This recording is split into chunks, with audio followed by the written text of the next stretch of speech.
Beatriz Menberg é atriz, especialista em dublagem principalmente de jogos. Ela fala sobre a dublagem para o mercado de videogames, a indústria, desafios e o processo de criação. Início da carreira. Eu comecei no colégio que eu estudei, que é o Colégio Jardim São Paulo, que é um colégio que tem um foco muito grande na parte artística. Então, foi um colégio onde eu, desde cedo, tive acesso a um grupo de teatro muito forte, tive acesso a curso de violão, curso de teatro, de coral, curso de canto. Então, eu já saí do colégio com uma base artística boa. Eu acabei decidindo por fazer relações públicas, que é uma área não tão artística, é uma área da comunicação, como a minha amiga Bárbara, mas que eu não me arrependo de ter feito essa faculdade. Inclusive, eu me formei na Casper Libero. Eu trago muitos conhecimentos dessa área para o que eu faço, inclusive a parte de divulgação em rede social. Eu gosto de pensar que eu sou a minha própria RP, mas, como eu já havia mencionado antes, para quem faz teatro, a gente tem um ditado que é assim: quando o bichinho do teatro pica, nunca mais volta atrás, né? Uma vez que você sobe num palco, uma vez que você se dedica a alguma atividade artística, provavelmente você não vai conseguir deixar de fazer isso. E esse meu retorno ao mundo das artes foi através de um curso de dublagem, que na época não era uma coisa tão comum, e que era um curso que não só te ensinava a dublar, como te dava o DRT, que é um documento fundamental para você atuar profissionalmente. E desde então eu não parei e consegui entrar profissionalmente no mundo da dublagem. Principais influências. Na época, antes de eu fazer cursos e começar a estudar a dublagem, a minha grande influência era o Guilherme Briggs. E principalmente por conta de um desenho chamado Freakazoid, em que ele fazia milhões de vozes diferentes, e fazia piadas muito engraçadas, e fazia muitas adaptações de texto, que eu nem sabia que era possível um dublador ter tanta liberdade. E como eu sempre gostei muito de cinema, aliás, a minha primeira opção de faculdade era cinema, eu realmente queria ser cineasta, eu olhei para aquele trabalho de dublagem e falei, olha, se um dublador consegue ser tão influente na obra, que era o que eu queria como diretora de cinema, assim, ser, né, ter o controle total da obra, e bom, se eu não for diretora, eu acho que eu quero ser dubladora, porque é um momento ali que você, né, se eu puder fazer o que o Guilherme Briggs faz, e adaptar o texto, e fazer as piadas que eu quiser, e fazer o que eu quiser, eu acho que eu quero ser dubladora. E foi basicamente isso que aconteceu. Outras influências foram programas infantis, né, infanto-juvenis, como o Mundo de Bigman, que quem fazia era o Flávio Dias, que hoje é um grande amigo meu, e outras influências que vieram depois, eu gostaria de citar, né, que foi a Márcia Gomes, que é a minha grande mestra na dublagem, ela que me colocou, né, fez eu entrar pela porta da frente da dublagem, digamos assim, porque o estúdio em que eu comecei era muito underground, ele não era assim reconhecido, era um estúdio mal visto. A Márcia que fez essa transição de carreira para mim. Transição de carreira não é o termo certo aqui, mas enfim, né? Que deu essa guinada na minha carreira. E a outra pessoa que fez total diferença foi a Fátima Mourão, que, enfim, basta pesquisar aí a voz de grandes sucessos, como O Vento Levou e a Trinity do Matrix, a She-Ra e a Olivia Palito. Eu não citei, mas a Márcia Gomes é a voz do Gato Félix, entre muitos outros sucessos.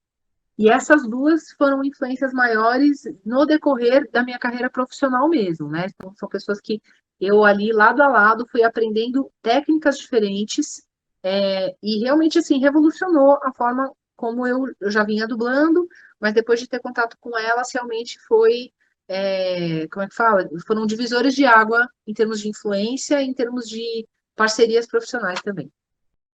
Personagens famosos na dublagem. Foi muito engraçado, porque na verdade a gente não consegue se preparar para nenhum papel na dublagem, né? A gente nem sabe o que a gente vai dublar.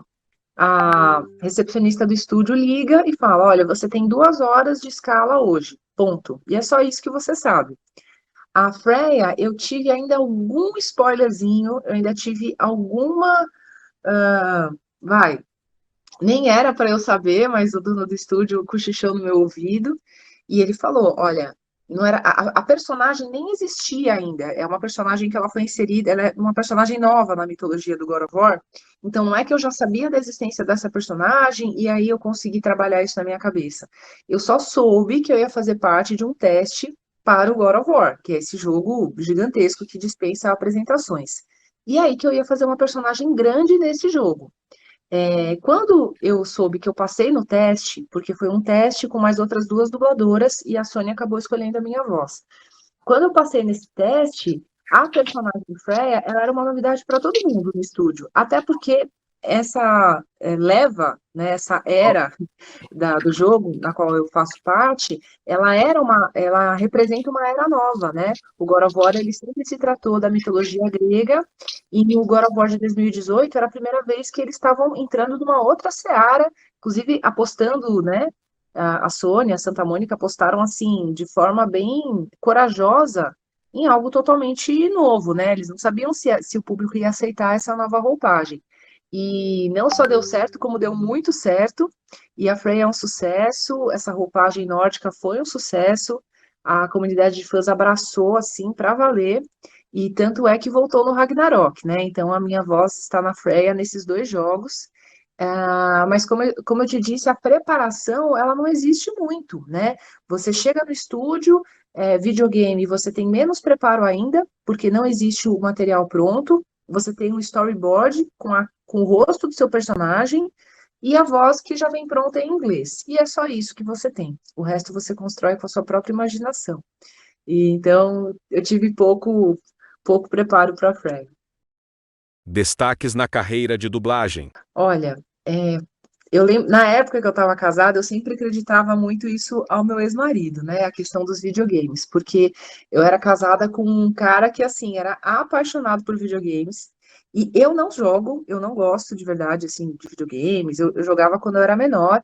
Eu gosto muito de um jogo só, que é o Mega Man, que não tem nada a ver com as coisas que eu dublo, mas é um jogo que até hoje já aconteceu de eu pegar para jogar e pirar, assim. Mas eu acho que videogame, como outros prazeres na vida, é uma coisa que, se você focar, eu pelo menos, né? Tudo que eu gosto e eu foco, eu vicio. Então eu prefiro, é um vício que eu prefiro nem ter. Então eu prefiro falar que eu não gosto de videogame, que já resume tudo, porque, enfim, se todos os jogos que eu experimentar for que nem Mega Man, eu tô ferrada, né? Porque daí eu fico lá maratonando e sem dormir.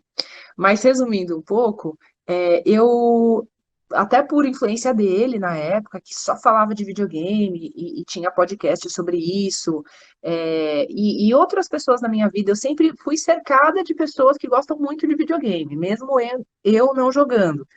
Então, eu acho que isso, de alguma forma, me deu meio que uma boa sorte aí nesse cenário, e eu sou sempre muito conhecida pelas minhas personagens em videogame. Então, além da Freya do God of War, né, dos dois jogos do God of War que eu fiz a Mãe Miranda do Resident Evil Village, que também foi um baita sucesso. Às vezes eu acho até, dependendo do público, é mais do que a Freya. Tem público que realmente enaltece muito a Mãe Miranda, é uma coisa impressionante. Tem também uma participação grande que eu fiz em um dos jogos Tomb Raider, que eu fiz uma vilã, a Ana, então também foi um papel grande dentro do mundo dos videogames. Hoje eu também estou bem forte com Fortnite, que eu faço a Doutora Sloan, que é enfim, é uma franquia gigantesca, dispensa apresentações. O Call of Duty, também, que é um dos jogos mais jogados, é uma das franquias mais jogadas. Eu faço uma personagem também bem impactante, que é a Comandante Laswell. Gente, exemplo no mundo do videogame não para. Mas tem uma outra personagem que não tem como deixar de citar, que é a Kate do This Is Us. Até porque tá rolando aí a segunda temporada na Globo, né? Então eu já faço aqui o meu jabá.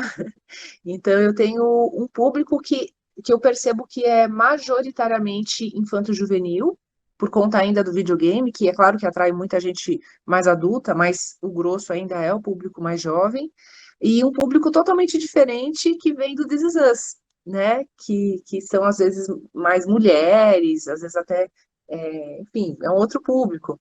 E aí as pessoas acabam conhecendo o meu trabalho, né, ou pelo videogame mais violento, não sei o quê, ou pela Kate, que é super emotiva. Então, eu diria que esses são os meus trabalhos mais significativos. Dublagem para videogame. Chega uma hora que vira um piloto automático, como dirigir, né? Para pensar. Não sei se você dirige, mas eu fui uma daquelas pessoas que demorou muito tempo para aprender a dirigir. Tanto que até hoje, às vezes, quando eu encontro alguém de algum núcleo mais antigo, a pessoa me vê dirigindo, ela fala, Bia, quem te viu, quem te vê, né? Porque eu era a pessoa que não conseguia dirigir. Eu fiquei muito tempo com essa batalha na minha vida.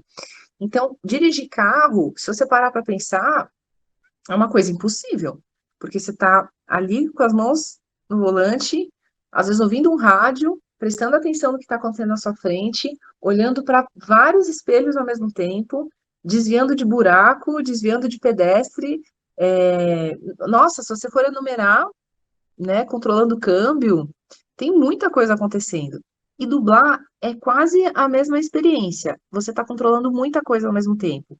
Você tem um áudio no original, que geralmente é em inglês, mas pode ser japonês, turco, enfim, o idioma que você estiver trabalhando.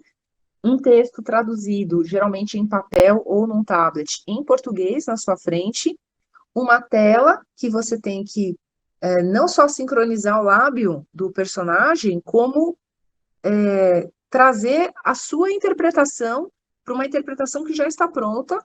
Então, você pode aproveitar o que o ator original fez e seguir na mesma linha, ou você pode mudar totalmente.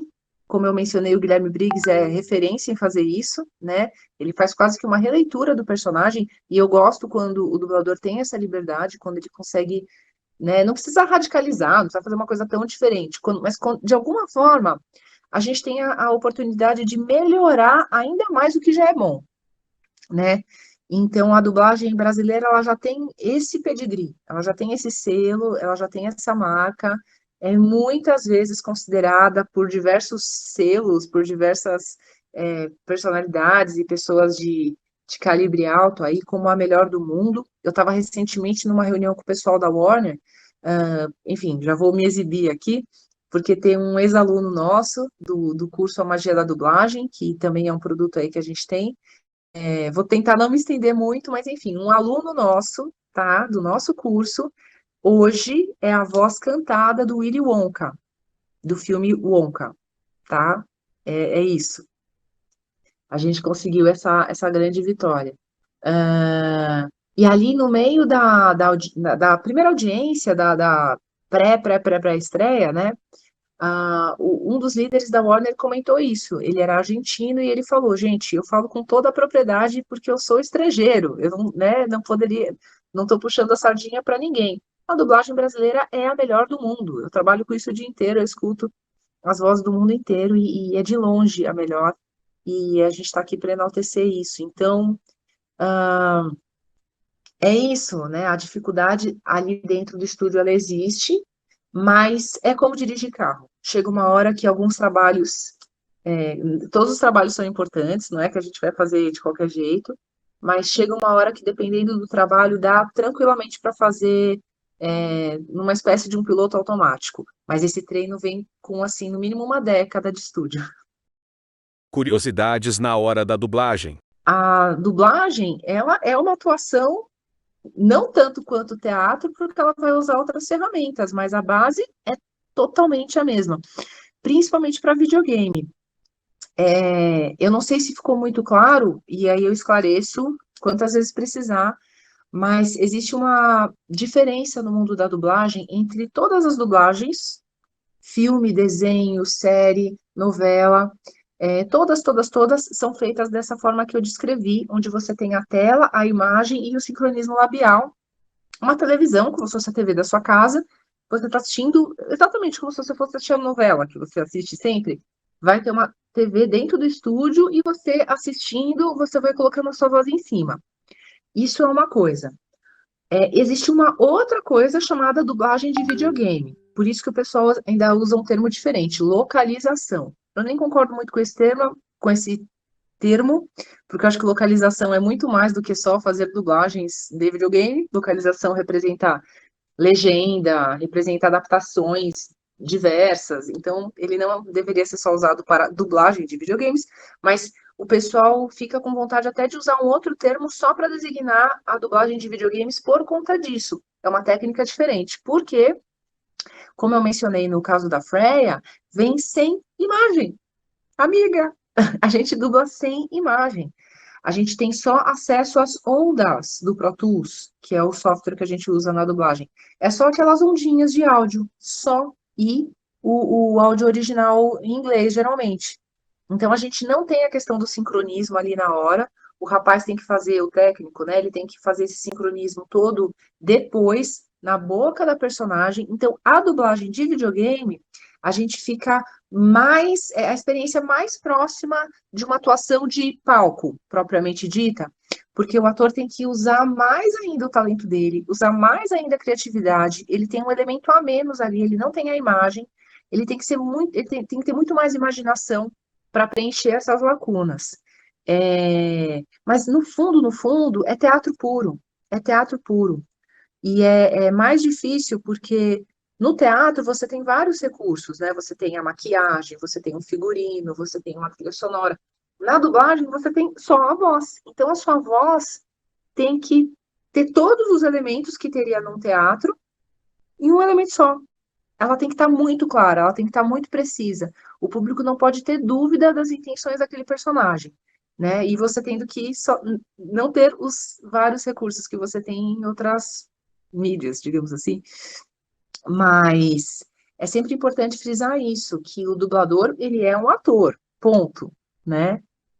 Não é tão diferente assim. A gente vai usar os mesmos recursos do que internos, pelo menos, do que os atores que atuam de corpo inteiro, digamos assim.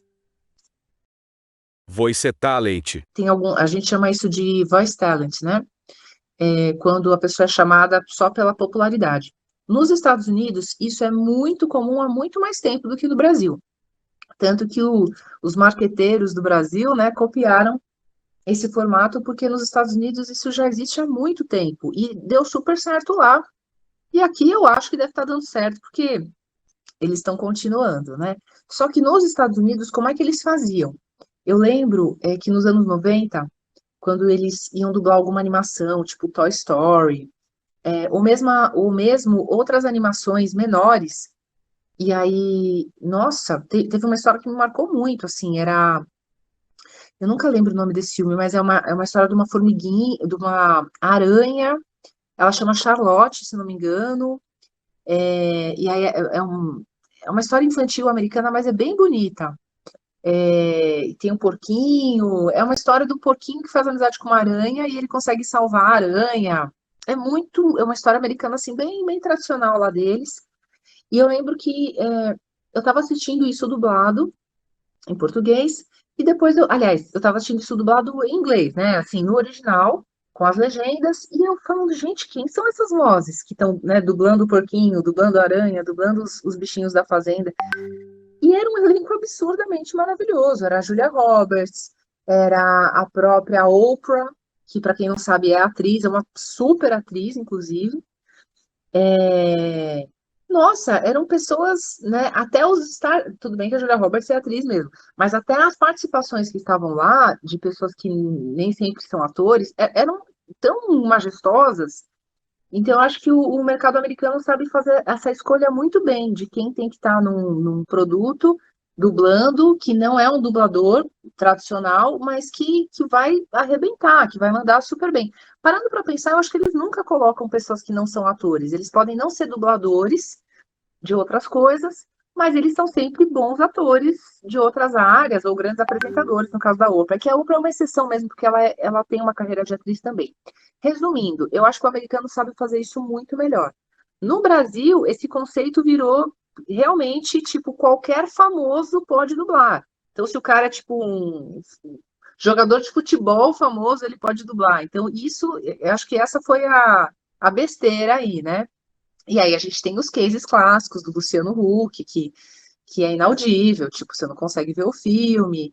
Tem outros cases que dividem opiniões, tipo o Shrek, né, do Bussunda, que tecnicamente nem tá bom, ele não tá fazendo uma atuação incrível. Mas o Bussunda era uma pessoa tão querida do público brasileiro e a personalidade dele era tão Shrekística, ele era quase, né, um real life Shrek, assim, ele era quase o Shrek da vida real, que o público abraçou isso de outra forma, ele acabou falecendo, aquilo virou quase que um registro afetivo do que a gente lembra, né, desse super comediante. Então, eu acho que no Brasil isso foi tomando, no geral, uma coisa mais pejorativa mesmo.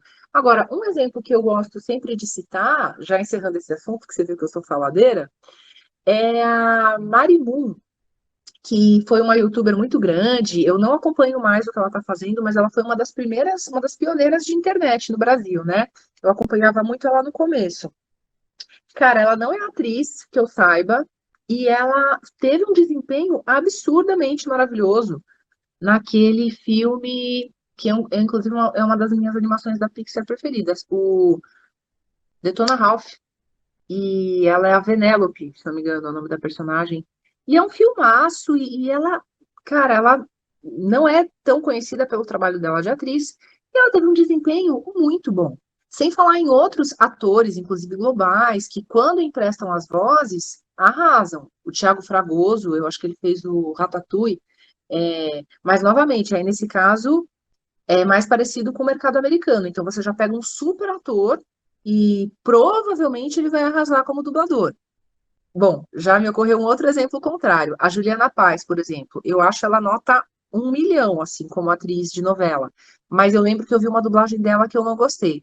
Então, resumindo, eu acho que cada caso é um caso, mas eu não sou ortodoxa nesse assunto, porque eu acho que pode ter como a Marimun, sabe? Você pode abrir a porta para uma pessoa que é talentosa e de repente ela consegue fazer um trabalho incrível ali e conseguir fazer uma coisa que é diferente do trabalho pelo qual ela é mais reconhecida, né? No caso, a Marimun era muito essa pessoa da internet, essa pessoa mais fashion, e ela fez um trabalho excelente em dublagem. Então, a minha opinião é que eu sou favorável, não pode ter preconceito, mas essas pessoas têm que estar bem treinadas e o resultado tem que ser bom. Ela não tem que ser só famosa e trazer público. Ela tem que ser famosa e tem que estar incrível lá. Não sei como. Tem o Luciano Huck, que é o Case Master, né? E tem também a Peach e o Roger, que também dublaram Mortal Kombat. O Roger fez o Roger do Traje a Rigor. Ou seja, pessoas, gente, que não tem nada a ver com a área delas. Então é arriscar muito, né? É arriscar muito. Não fizeram nenhum treinamento, nenhum preparo. Botam um músico lá, um roqueiro famosão, e dentro do estúdio e acho que vai dar certo. Então, pelo menos a pessoa tem que passar por alguma oficina, algum workshop, alguma coisa, né? Não, isso destaca a pessoa lá. E ficam culpando a pessoa, ficam culpando o estúdio. Gente, na época, quem gravou isso aí foi a Maximal, que é o mesmo estúdio que a gente fez God of War. Então você vê que não é culpa do estúdio, tipo, um estúdio maravilhoso. Mas a culpa recaiu no estúdio, a culpa recaiu na Pitty, que foi cancelada, e na verdade quem tinha tomado essa decisão tinha sido o cliente. Então, é complicado isso aí, né? Eu nunca culpo a pessoa, acho que tem que analisar, cada caso é um caso. Voice over. Eu tive que me recolocar como uma empresária do mundo da dublagem. Falei, bom, agora eu estou aqui fazendo parte de um grupo de profissionais, então não é só a dubladora. Eu vou vender não só o meu trabalho como dubladora, como locutora para vídeos institucionais e demandas mais, né, do mundo dos executivos aí, como funcionar como uma espécie de agência, que é muito embrionária, mas já funciona como uma espécie de agência, onde eu ativo locutores do Brasil inteiro para dar conta de certas demandas.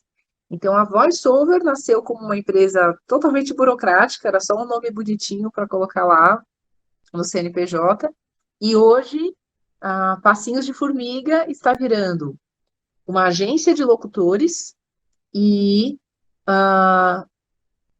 o nome, a razão social por trás de um dos cursos mais comentados da internet, que é o curso A Magia da Dublagem, que é um curso 100% online de dublagem, e que, inclusive, já vou fazer meu jabá, estamos com turmas novas agora em janeiro, e que é o meu grande xodó. Então, eu acho que VoiceOver representa a faceta da Bia empresária.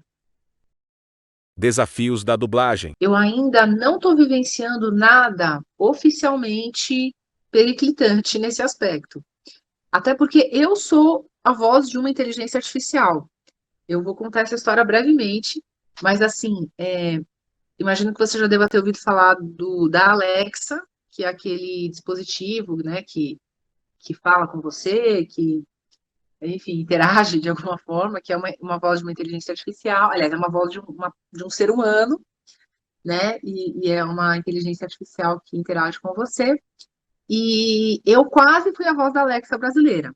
Foi um projeto que eu fui selecionada entre locutoras do Brasil inteiro e foram duas pré-selecionadas, eu e a outra moça, que no fim é a voz da Alexa que vocês ouvem hoje.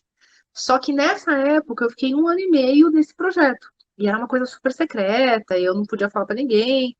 2 meses desse projeto eu morei na Polônia, as gravações foram feitas na Polônia, porque por conta de questões burocráticas, os direitos são desse país, então é lá que a gente faz.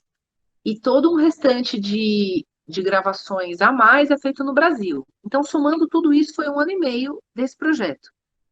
E no final, a minha voz ficou armazenada na Amazon, e eles meio que venderam a minha voz para bancos de vozes de inteligência artificial, e a minha voz está solta por aí. Então, o medo que muitos dubladores têm hoje de que a voz deles sejam capturadas e usadas sem controle, eu já estou vivendo há 4 anos, porque a Amazon fez isso comigo. Uma coisa assim, surreal. Eu tenho uma relação assim, agridoce com a Amazon, porque eu ganhei muito bem enquanto eu estava nesse projeto, né? Essa parte é nota 1000. Mas depois eu perdi controle sobre a minha voz. Eu devo ter assinado alguma coisa ali que autorizava eu não ter mais controle sobre o que eu tinha deixado gravado, entendeu? Então, hoje em dia, muita gente fala, nossa, eu ouvi a sua voz, tipo, no supermercado, eu ouvi a sua voz numa propaganda no YouTube, na internet, e eu não é que eu fiz aquilo, eles tomaram ali os algoritmos e tá lá. Então, hoje em dia, os dubladores têm muito medo disso, que já está acontecendo comigo, por outros fatores, né? Mas das vozes dos dubladores já serem registradas e usadas fora de contexto, que é um problema que já está acontecendo. Agora, eu ainda não vejo a inteligência artificial a curto prazo roubando o trabalho dos dubladores, porque a curto prazo, porque o que a gente tem hoje em termos de qualidade de tecnologia nesse sentido não é nada muito surpreendente. Tem muito vídeo viralizando, tipo, olha como é perfeito, olha como é igual, mas assim, você não sabe quanto tempo demorou para o cara fazer aquilo, do que a gente vê, do que a gente pesquisa, esses que ficam com essa qualidade absurda, é muito, muito caro, não é uma coisa que compensaria para o empresário fazer e trocar. Tem alguns casos que eu já ouvi falar, tipo, teve um dono de estúdio outro dia que comentou, meu, chegou um produto aqui em italiano e a parte em italiano já tinha sido toda feita de inteligência artificial. O filme veio dublado em italiano, com inteligência artificial e estava ótimo. Então, esse é o único relato que eu tenho nesse sentido de que, tipo, nossa, já está tomando as vozes. No geral, eu acho que o brasileiro ama dublagem, ele tem isso como quase que um valor nacional. O brasileiro ama os dubladores brasileiros, né? Então, eu acho que vai ser um mercado que vai sobreviver por conta desse amor dos fãs e dessa geração de fãs que se renova. Por outro lado, esse ano que passou, para mim foi muito reflexivo, porque me impactou financeiramente, assim, de forma absurda. E a gente começa a ficar ansioso e depressivo e fala, meu, eu dediquei a minha vida a isso e de repente você, né, tem o tapete puxado e você fala, e agora, José, né? Então, voltando até uma questão que você trouxe lá atrás, eu estou voltando às bases da atuação. Eu estou voltando a fazer teatro, eu estou voltando a fazer, trabalhando como coisas até que eu nunca nem fiz, né, nem voltando, né? Aprendendo coisas novas, desempenhando novas aptidões. Então, eu virei apresentadora de videocast, apresentadora de podcast, cerimonialista, eu faço formatura. Nunca achei que ia fazer isso na minha vida, Bárbara. Então, eu acho que é uma crise também boa para. Como toda crise na vida, né, que a gente passa, ela traz uma oportunidade. Naquele momento de tristeza, você não enxerga, né? Mas depois você olha com aquele olhar, com aquela antevisão, assim, né, como se fosse um avião subindo, que você consegue olhar os problemas mais de baixo, você fala: opa, isso também é uma oportunidade. Porque para pensar, o dublador, uma vez que ele vira um dublador agenda cheia, que é o que eu, modéstia à parte, faço parte, a Carol Valência, grandes dubladores, assim, a gente, né, eu já me coloquei como grande dubladora, mas você entendeu o que eu quero dizer? Que bom, ainda bem, modéstia à parte, tem um ranking de dubladores em São Paulo que a gente é agenda cheia, cara. Assim, a gente está em muitas produções, não pode reclamar de falta de trabalho, tirando essas épocas de vacas magras aí, né? Só que eu percebi que isso é ruim, porque isso me tirou o horizonte de muitas outras coisas que eu poderia fazer.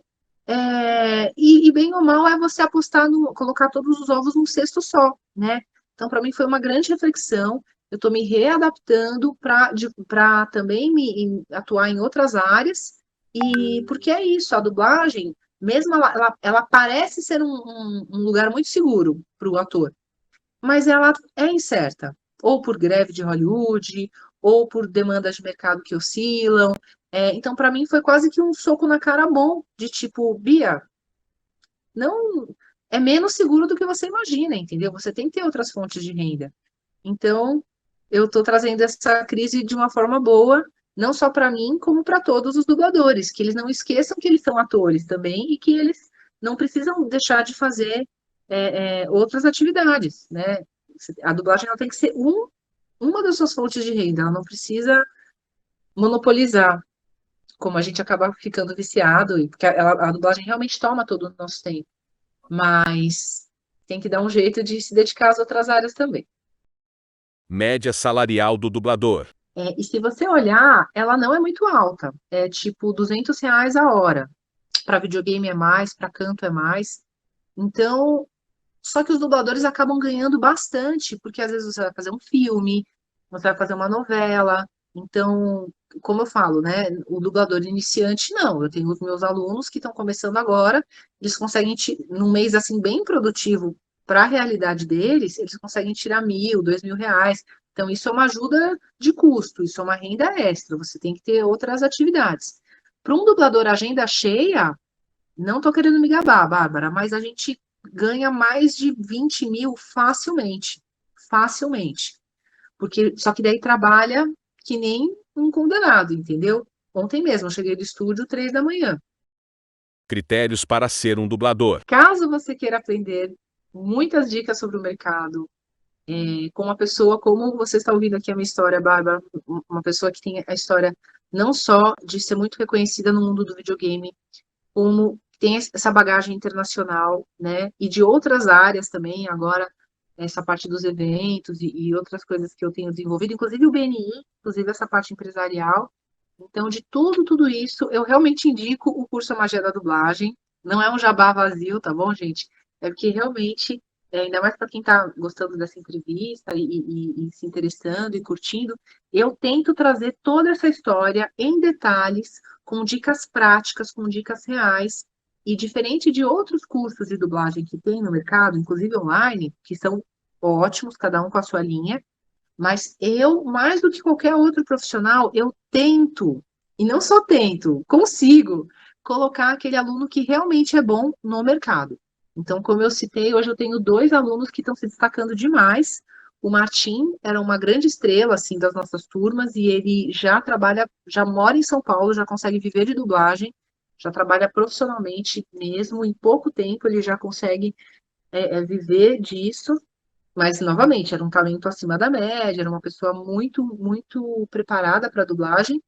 E o Samuel, que, na verdade, ele é um cantor, eu apenas ensinei a técnica da dublagem em si, e com uma ajudinha, um portfólio que eu ajudei ele a montar, ele conseguiu ir para o Rio de Janeiro e conseguiu passar no teste do Willy Wonka, mas é um menino que me dá um crédito absurdo, assim, por esse suporte, por esse apoio.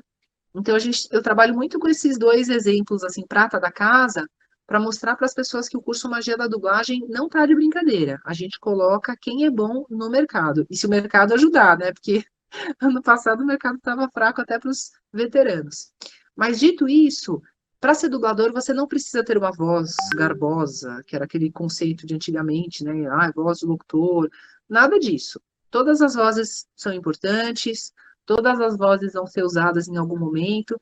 Eu costumo dizer que é como na publicidade. A publicidade é muito democrática, né? Você tem que ter gente gordinha, você tem que ter gente de todas as cores, você tem que ter gente de todas as idades, porque em algum momento vai ter produto para representar tudo aquilo. A dublagem é a mesma coisa. Ah, eu tenho uma voz esganiçada. Ué, vai ter personagem que precisa de voz esganiçada em algum momento, né? E se você, de repente, focar nesse nicho, eu tenho uma amiga que ela tinha esse trauma, era uma super atriz, mas ela tem uma voz assim, que tudo bem, uai. Hoje, ela, todas as bruxinhas de desenho animado, todas as, né, secretárias atrapalhadas, ela pega todos esses papéis e faz com maestria. Então, você não precisa também ser super versátil. Eu mesmo, assim, as pessoas falam, nossa, Bia, você é muito versátil. Eu não acho que eu seja tão versátil. Eu acabo ficando sempre, né, eu até brinco assim, voz de mãe, eu faço sempre voz de mãe, né?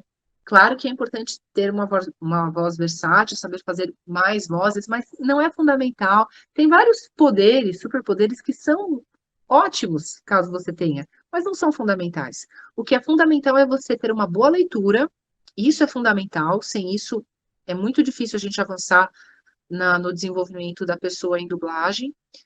Tem gente que vem com ensino muito fraco, até uma crítica, né, ao nosso ensino brasileiro, que as pessoas saem absolutamente despreparadas, às vezes realmente formado, até de faculdade, e não conseguem ler. Então, isso é um retrato aí que é verdade e não tem o que fazer mesmo. E tirando quando a pessoa tem alguma questão muito séria de articulação, tirando esses dois casos, que também são reversíveis, tudo a gente consegue trabalhar e transformar, né, aproximar esse sonho de ser um dublador da vida daquele fã de dublagem. Tudo isso é possível através desse acompanhamento e desse preparo que o curso A Magia da Dublagem entrega, e não só entrega, como está provando aí que o mercado prova e aprova os profissionais que estão saindo. Conselho para quem quer ser dublador. Se for para falar em uma palavra, leitura. Leitura. Seja um bom leitor e seja um bom interpretador de texto. Se você for um bom leitor, é meio caminho andado, porque com base na leitura a gente consegue desenvolver toda a sua interpretação.